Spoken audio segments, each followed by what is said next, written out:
Daily India news में आपका स्वागत है। आपके साथ मैं हूं दुर्गेश गाजरी। दर्शकों, क्रिप्टो, एनएफटी और पंजाबी सिनेमा के नाम पर एक महाघोटाले की खबरें आ रही। एक कंपनी जिसका नाम है सिनेस्टार ग्लोबल और सिनेस्टार एनएफटी, इसके द्वारा एक ऐसा प्लान तैयार किया गया जिसमें 8 से 13% मासिक गारंटीड रिटर्न का वायदा किया गया। इसके साथ और भी बहुत से इनकम के जो साधन थे वो बताए गए।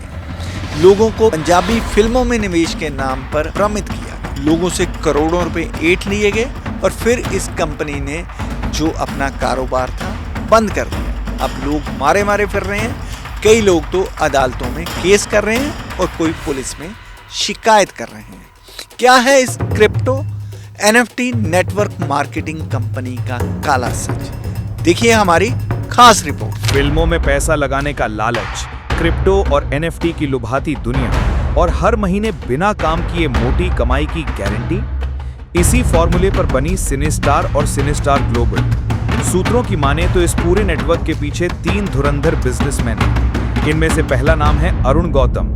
नेटवर्क मार्केटिंग यानी एमएलएम का जाना माना चेहरा अरुण गौतम, जिसने संजीव कौशल के साथ मिलकर इस पॉन्जी स्कीम का पूरा प्लान तैयार किया। इसके बाद देश के कोने कोने में लग्जरी होटलों में सेमिनार आयोजित किए गए और सीधे साधे निवेशकों को जाल में फंसाना शुरू हुआ।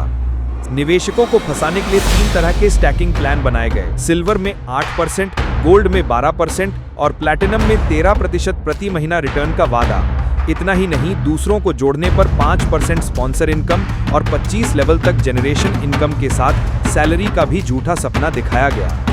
लेकिन इस लूट की कहानी यही खत्म नहीं होती। सूत्रों से मिली पक्की जानकारी के मुताबिक निवेशकों का पैसा सीधे अरुण गौतम और उसकी पत्नी के निजी बैंक खातों में जमा कराया जाता था या फिर मोटी रकम कैश में ली जाती थी। जब इसी काले धन के बंटवारे को लेकर बाकी पार्टनर्स के साथ विवाद बढ़ा तो अरुण गौतम को इस प्रोजेक्ट से बाहर का रास्ता दिखा दिया गया। इसके बाद कंपनी का पूरा रिमोट कंट्रोल एक विदेशी पार्टनर के हाथों में चला गया। अब जान लीजिए कानून का सच। भारत में क्रिप्टो एनएफटी के नाम पर इस तरह से एमएलएम या पॉन्जी स्कीम चलाना पूरी तरह से अवैध है। बर्ड्स एक्ट यानी banning of unregulated deposit schemes act के तहत ये सीधे तौर पर एक गंभीर अपराध और मनी सर्कुलेशन फ्रॉड है। सबसे चौंकाने वाला खुलासा तो ये है कि इस पूरे गोरख धंधे में पंजाबी फिल्म इंडस्ट्री के 2 बड़े और नामचीन दिग्गज भी शामिल हैं, जिनकी आड़ में ये पूरा खेल खेला जा रहा था। दर्शकों, परत दर परत इस कंपनी की सच्चाई आपके सामने हम लाते रहेंगे।